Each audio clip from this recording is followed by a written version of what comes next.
Hi, my name is Ana Osorio, and I want to share with you what my critical essay is about. Should transgender women be able to compete in sports according to their gender?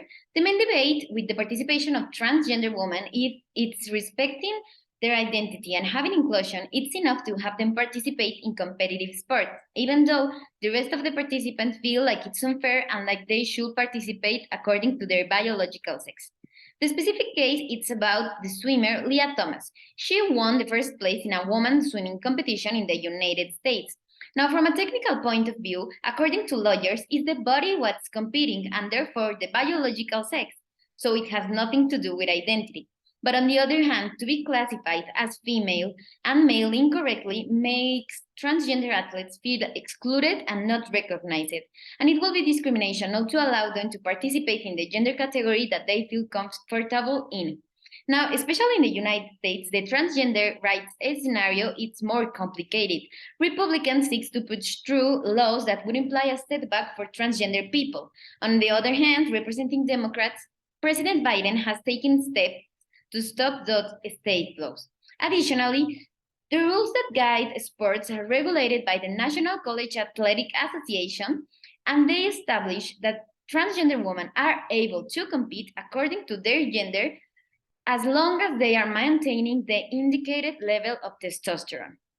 But it's also harmful for their bodies that hormonal law is imposed to them, and it even affects cis women too.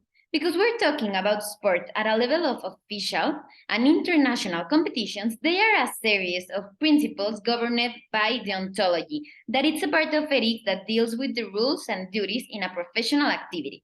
For example, there's the case of a woman named Semenya that came to Court of Human Rights because she is required to control her hormone levels, even though she's a biological female woman.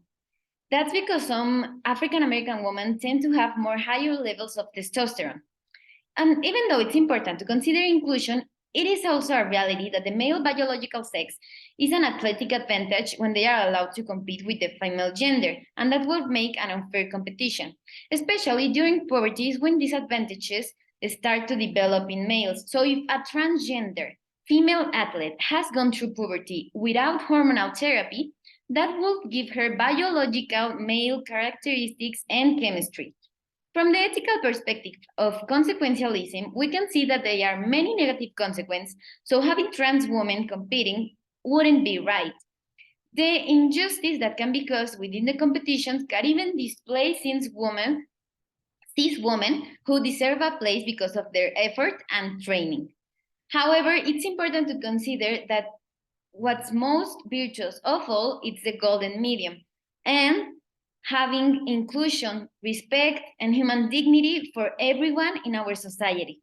To conclude, although there are differences between biological female and male bodies, we are advancing technologically as a society. All the scientific and gender progress gives us the necessary tools to analyze each case, the study personally, and regulate a fair competition, adapting the rules and the conditions, even of hormone levels, to each person according to the study of their physical abilities and the development that each individual had during puberty according to their biological sex.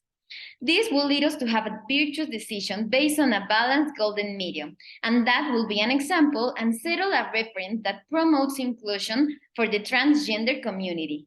As technology advances and our capacities as humans are being expanded, we found ourselves in a more developed society.